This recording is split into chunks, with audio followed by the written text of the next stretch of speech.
the problem about me is that abantu baqabanga ukuthi ngimaze manje uNkulunkulu Okay. because bengiyisangoma and I was talking more about ubusangoma. I've been uNkulunkulu udala nje ngimazi. Akekho musha nje empilweni yami. Okay.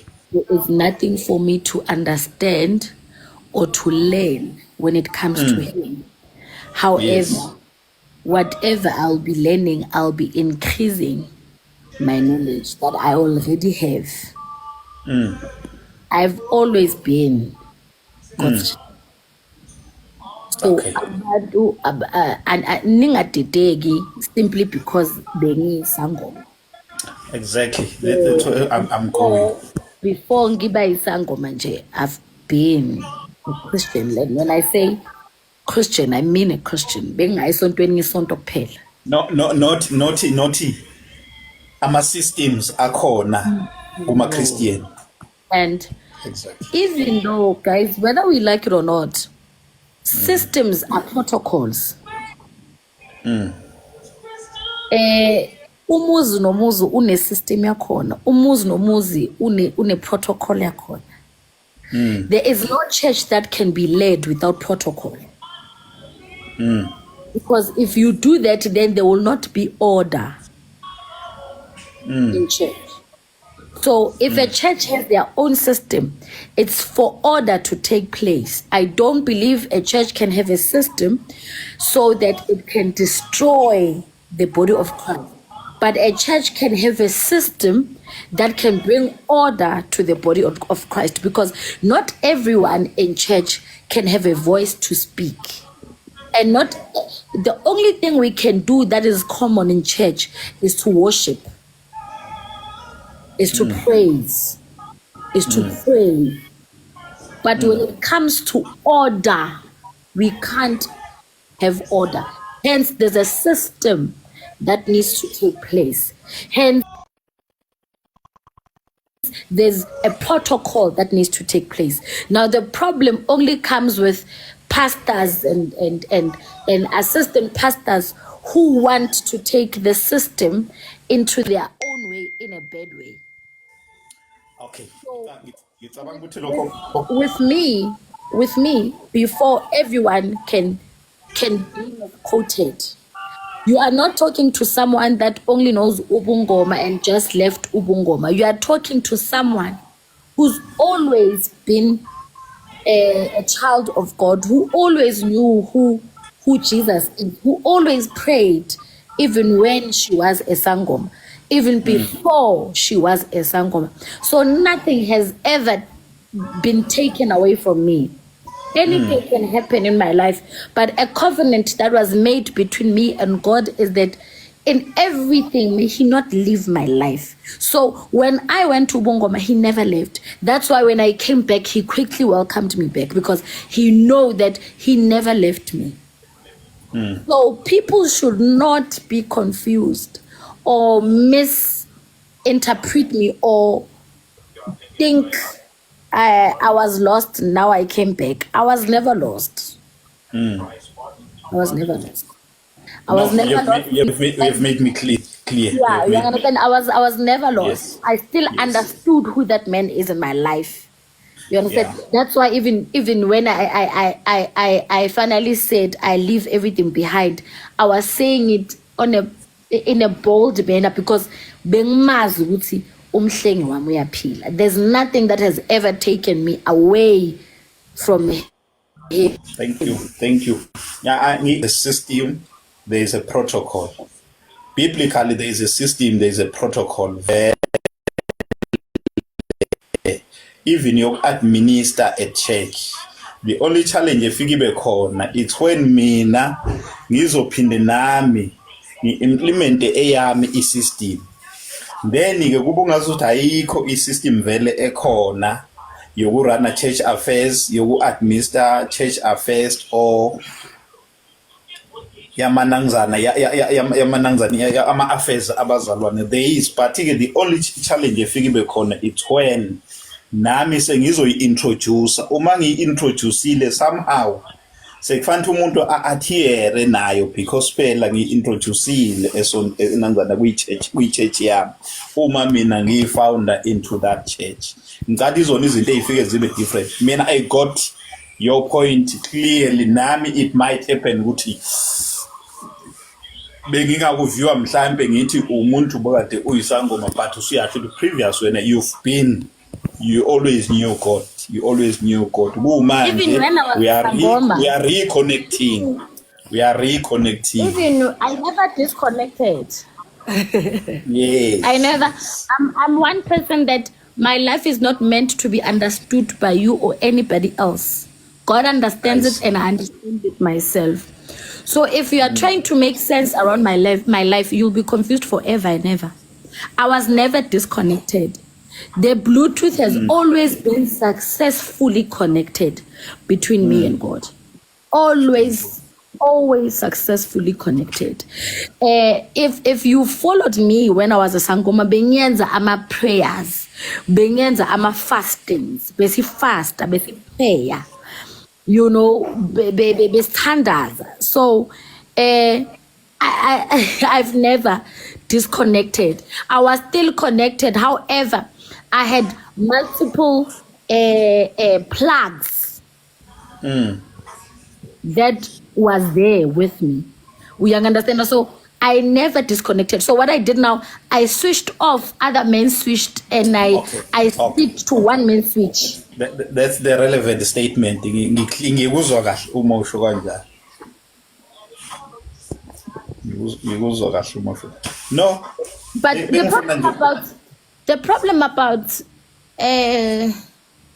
about Christians, you guys are not welcoming, and that's why your kingdom will forever be judged by people, because you guys are not welcoming. You are not.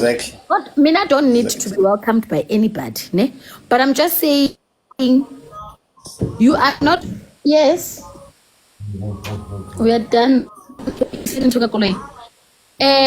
You are not welcoming. I like your statement. You are not welcoming a person. You are charging. You are not welcoming to a person that wants to know, or that. Remember, just because someone is not going to a church, or just because someone is not publicly advocating for God, doesn't mean they don't know who God is. We all don't know what people do in their secret places. We don't know how people connect to God. So, you guys contradict yourselves in a way that you will not share a table with, and I'm not saying all Christians. So, whoever's going to be a Cinderella will feel off. Yes. So I'm saying to you guys, you will not share a table with other people from other kingdoms, forgetting what if they are lost? How will they find the word of God if people that have the word of God run away from them? If you have the word of God and you run away from and you run away from me, how will I find God? How will I see the light? If you have the light if you have the way to make me see the light, why run away from me? Why run away from the person that you need to help? So I'm not. Remember, you are speaking to someone that understands the Christian side. You are speaking to someone that once helped Christians. You are speaking to someone that was seeing Christians sangoma. You are speaking to someone that was helping pastors to increase their churches. You are not you are not talking to someone who just decided to wake up and say, I want to be a Christian. You are speaking to someone that understands what Christians do even in their secret places. I am not just a human being that decided to say, guys, what? No, you are speaking to someone who was sitting down with big people who owns big churches, and that they will say they need to go. So I I'm not shaken by my belief. I'm not shaken by what I No, decided to mina do. I'm not shaken by anything. usungiphilisile. That's why ngiqale ngabuza lesa statement lesi. Manje usungiphilisile. Your experience kuwena iyona ekwenza ukuthi understand ukuthi oh, this is what is happening some other time. This is what people do. Yet you're not judging, but when it gives you a better understanding ukuthi okay, kanti nalokhu kuphinde kwenzeke so mina but kodwa ke mina I won't do lokhu nalokhu. Mina, I'm not going No? to teach. I'm not going to recruit anyone, but I'm going to advocate for God. I'm not going to recruit because at the end of the day, we are all. It's a race. We are all running to this big man, to this big Messiah that we all pray to. We understand because remember, nabathakathi bayakhuleka nabo. You know, negebengu ziyakhuleka uma zihamba ziyotshontsha. Do you understand? Yes. And we don't know if God answers or not. So I am not here to advocate, but I am here to be a testimony based on what I know and based on who God has been in my life. I'm not here to tell you that what you're doing is wrong. I'm not here to tell you, yeah, you're wrong in no, but I'm here to Vele lokho that's not a mandate. Ya noma ngawumuphi umuntu ukuthi etshena omunye umuntu ukuthi no lokho ku wrong. uJesu ufundisa ngokuthi abantu batsheneni memezelane nini umbuso wezulu. Ukuze abantu uma be-understanda lokho kube ukuphenduka nokuthethelelwa kwabo kwezona. That's all. Lokho kunye kuvele kwandisa ama-debate issues angawini imphefumulo ayiwinele kuNkulunkulu. Abantu be-end up bebona abantu abakhuluma bebe nomsindo bedelela kanti people they deviated from the real ministry that they supposed to be. Yeah, Relating to kubantu. Because umuntu nomuntu une-calling yakhe, umuntu nomuntu une-calling yakhe, and umuntu nomuntu useva ngokwe-calling yakhe. Useva ngokwe-calling yakhe. Uma une-testimony useva une-testimony yakho. So nami ngiyaye ngithi it's not bonke abantu abaseva ukuthi bashumayele. Abanye baseva ukuthi bayakhuleka, abanye baseva ngabantu ama-different gift. That is why uthola ukuthi kwesisikhathi umuntu u-end up eze ekhulume into obona ukuthi ayilento lena manje is irrelevant kanti manje umuntu usecrosse akekho kuyi-service yakhe in terms of ministry. okay. Omunye waneliswa ukuthi mina okwami eyami ministry ilena nje kuphela not okunye ukukhuluma nanakusikho kwami mina eyami ministry mina i-intercession. So people mabenga understand lokho kungaba mancane amanamzana ama issues abantu abakwazi ukuthi beba criticize ngayo. Okay, love. Thank you sisi ngibongela kakhulu mina. Thank you. I wanted to vent that. No problem, Baba. Sengha live. Sister, Hi, brother. Ukraine. Right, wena? Yo, as in, ecava if uyakhumbula Ukraine since from 2023 ngithi kuwe ngifuna sicollaborate ngakuzama uye wafona kimi wafona nge-private number wangitshela ukuthi okay uzokhuluma naye nabantu osebenza nabo ukuthi sikwazi ukuhlanganisa something. Abuya futhi ngakusendela amabhidi yo kunini ngizama so manje so since ngizama ngaza kubhalela nama-paragraph shoot kahle ayikho into engayenzanga ukuze ngize ngikuthole uze waba u-DJ ke manje yo ndoda ngikufuna isikhathi eside namanje nje ngibakezelela kule live ngiyasho ukuthi yo uNkulunkulu ngathi angangifaka yazini khulume naye sibone ihlanganisana ngiyadropa ngasikudala bengifuna ukuba nawe behlanganise sibone okay maybe singakwazi ukushaya marketing collaboration ngile ngazama futhi nokufonela I think PR yakho or PA ngitshela ukuthi udropa ngazi gospel song angazi nobani yeah into angitshele yona leyo ukuthi kunengoma ye-gospel enibhizi ngayo nama-podcast at the moment, so ngaba like ayifade kunaflop, so bengifuna like ukuhlanganisa something now like serious. Let me follow you now, cause mangikufollow then ungisendele i-DM manje sokhona ukukhuluma kahle ke, at least mangikufollow ngizokhona ukuyibona ilona yakho. Yeah, and ukuthi nakhona man yazi izinto man, ngiyabezwa labantu solo ngikhulumile la, ngiyabezwa labantu bayaringa igod what ijo dala sikufollowa sazi ukuthi jo uNkulunkulu naye ngaphakathi. True. Ngibukele i-podcast yakho no gogo Mercedes.